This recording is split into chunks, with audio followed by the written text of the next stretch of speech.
I'm Sophia Bennett.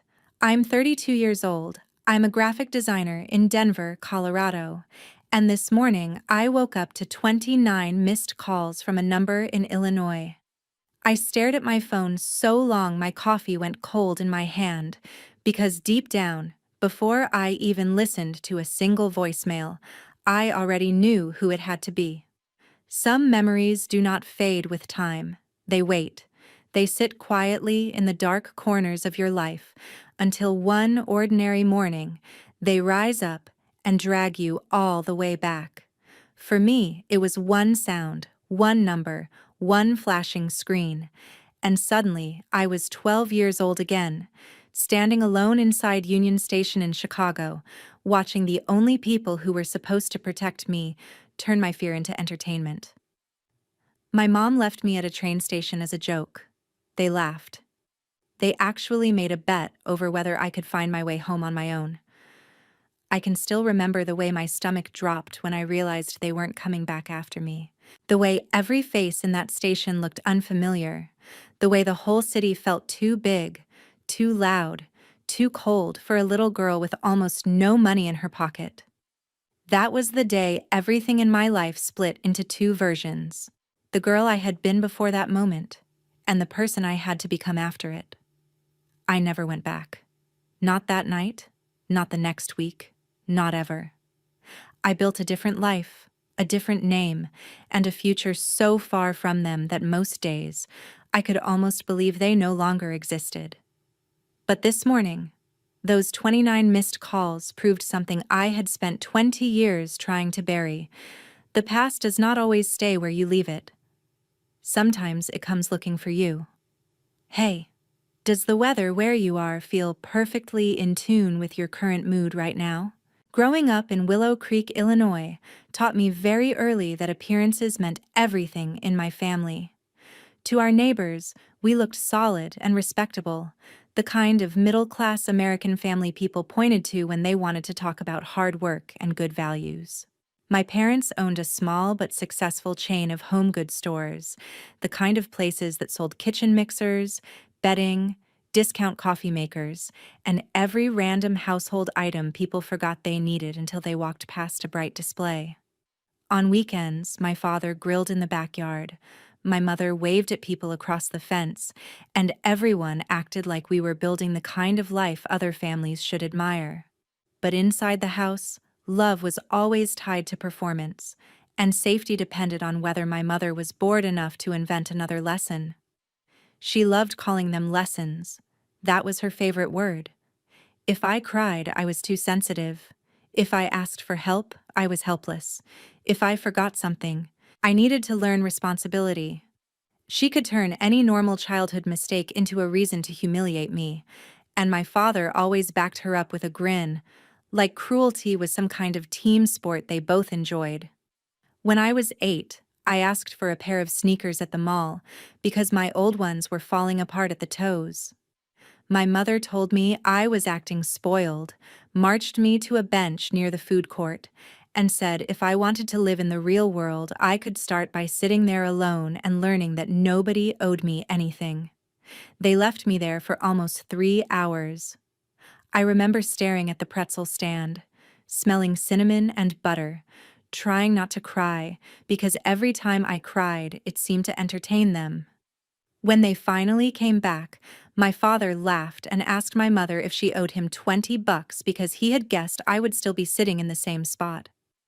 When I was 10, I cried after a youth football game because a group of boys from school had mocked me in the parking lot, and instead of comforting me, my parents drove to the far side of the stadium lot, told me to get out, and left me there after sunset because, according to my mother, tears made people weak, and weakness attracted worse treatment. I sat on a concrete curb with my arms wrapped around my knees, watching trucks pull out one by one until they came back nearly an hour later with fast food for themselves and no apology for me.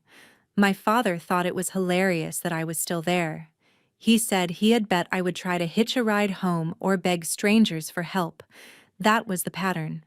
Everything became a test. Everything became a joke at my expense. Everything became a way for them to prove that the world was hard, as if I needed them to harden it further. The strangest part was that they never thought of themselves as cruel. They talked about character and grit and preparing me for reality. They used big words to make ugly things sound noble. If anyone had asked them, they would have said they were raising an independent daughter. But independence was not what they were building. Fear was. Hypervigilance was. Silence was. I learned to study their moods before speaking. I learned how to disappear in my own house. I learned that if I stayed quiet enough, useful enough, invisible enough, maybe I could move through a day without being chosen for one of their experiments. The only place I ever felt like I existed outside their rules was on paper. I drew constantly.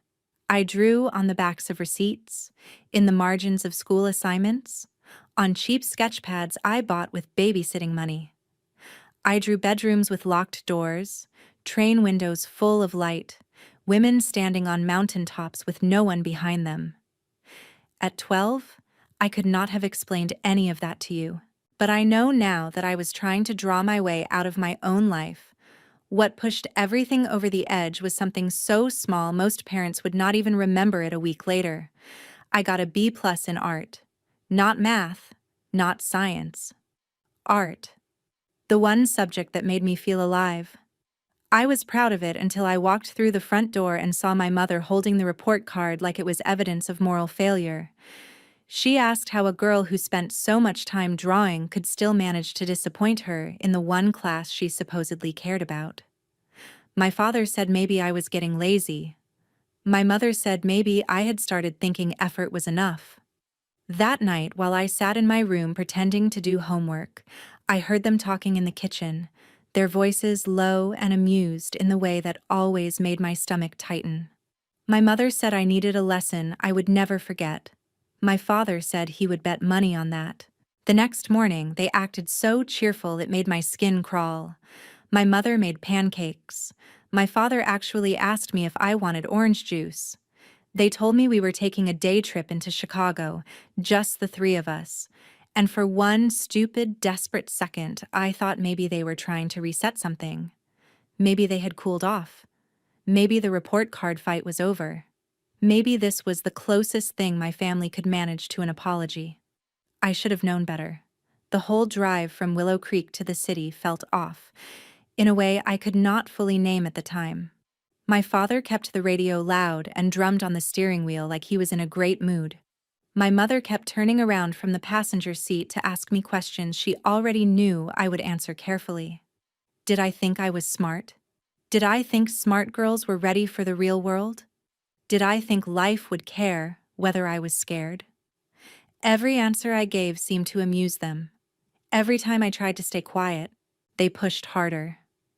By the time the skyline came into view, I had that familiar feeling in my body, the one that said something bad was coming and I would not be allowed to prepare for it. We parked near Union Station around noon. I had never seen anything that big or that crowded up close. The station felt like an entire city compressed under one roof. People with rolling suitcases hurried past in every direction. Businessmen, families, tourists, college kids, all of them moving like they belonged there. I stayed close to my parents because I did not know where else to stand. Inside the main hall, my mother pointed to a huge pillar near the entrance and told me to wait right there while they moved the car and grabbed lunch. 15 minutes, she said, maybe 20. I asked if I could go with them, and my father laughed so loudly people turned to look. He said I was 12, not 2. My mother leaned close and told me not to embarrass her in public, so I nodded and stayed by the pillar while they walked away. I remember checking the big station clock over and over. 15 minutes passed, then 30, then 45. At first I kept telling myself the parking was bad, or the food line was long, or they had gotten turned around. An hour in, my chest started to hurt. An hour and a half in, I could feel panic rising so fast it made my hands shake. I had $9 in my pocket. No phone, no address written down, no idea how the trains worked. I had never felt smaller in my life. I started walking a few feet away from the pillar and then rushing back because they had told me not to move, and even then part of me was still terrified of doing the wrong thing. The station got louder as the afternoon dragged on. Every announcement over the speakers made my heart jump. Every woman with dark hair made me turn my head. Every second stretched until it felt cruel. Then I saw the car.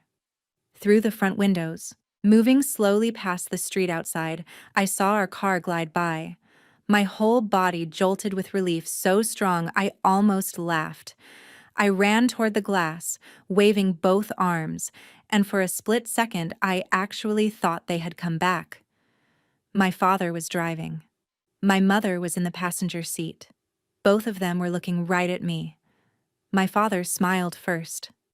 Not the relieved smile of someone who found a lost child.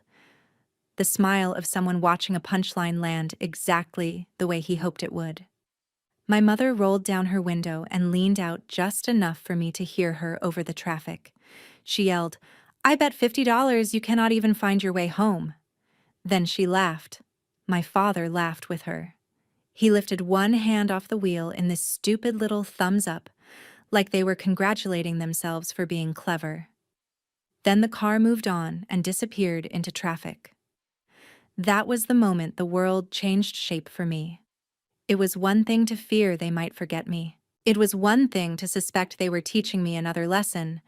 It was something else entirely to see them choose it, to watch them enjoy it, to realize that my fear was not a side effect of what they were doing. It was the point.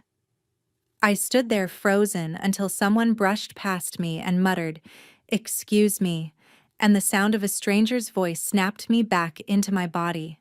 I ran back inside because I did not know what else to do. I wandered from one end of the station to the other, crying off and on, wiping my face every few minutes because I was still embarrassed to be seen upset.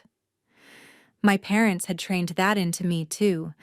I tried to think of anyone I could call, but there was no one. I tried to picture the route home, but home might as well have been another country. I sat on a bench, then stood up again, then walked in circles until my legs hurt. At some point I stopped expecting them to come back. At some point the waiting ended and the abandonment began. That difference may sound small, but when you are 12 years old, it feels like falling through ice. I spent almost 3 hours inside Union Station after they left me there, long enough for the light outside to begin shifting, long enough for the crowds to thin and fill again, long enough that I stopped thinking in complete sentences and started moving on instinct alone. I stayed away from doors because I was afraid of stepping into the city and getting even more lost. I stayed away from police because my parents had always told me that if I caused trouble, authority figures would make everything worse. I stayed away from strangers because the same people who abandoned me had spent years teaching me that asking for help was weakness. Looking back, I think that was one of the cruelest parts of what they did. They trained me not to trust anyone, then left me in a place where trust was the only thing that could have saved me quickly. The person who finally noticed me was a station employee named Maria. She was in her 50s, with tired eyes and the kind of calm voice that made you want to tell the truth, even when you were scared. She had apparently seen me pass the same row of seats and vending machines multiple times. She stopped me near a hallway leading toward the administrative offices and asked if I was lost. I lied immediately. I said I was waiting for my parents. She asked how long I had been waiting. I said I did not know. She asked if I had eaten. That was the question that broke me. I started crying so hard I could barely breathe. All the shame I had been swallowing since noon came apart in one ugly rush. I told her they had left me. I told her they drove past the station and laughed. I told her my mother had bet money on whether I could find my way home. Maria did not react the way my parents would have. She did not tell me to calm down or accuse me of being dramatic. She crouched slightly so her face was level with mine and said, very clearly, "You are safe right now, and I am going to help you." Security was called first. then transit police. One officer took my statement while another checked the station cameras covering the front entrance. They were able to confirm that I had been standing there for a long time and that a car matching my description had slowed near the curb outside before leaving again. That mattered later.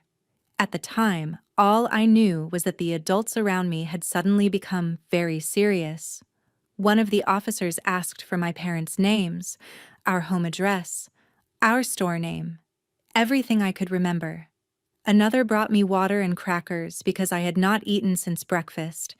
When they finally reached my parents by phone, I could hear only half the conversation, but I will never forget the expression on the officer's face. It went from cautious professionalism to open disbelief in about 10 seconds. He asked if they were on their way back to Chicago immediately. Then he went quiet for a long moment.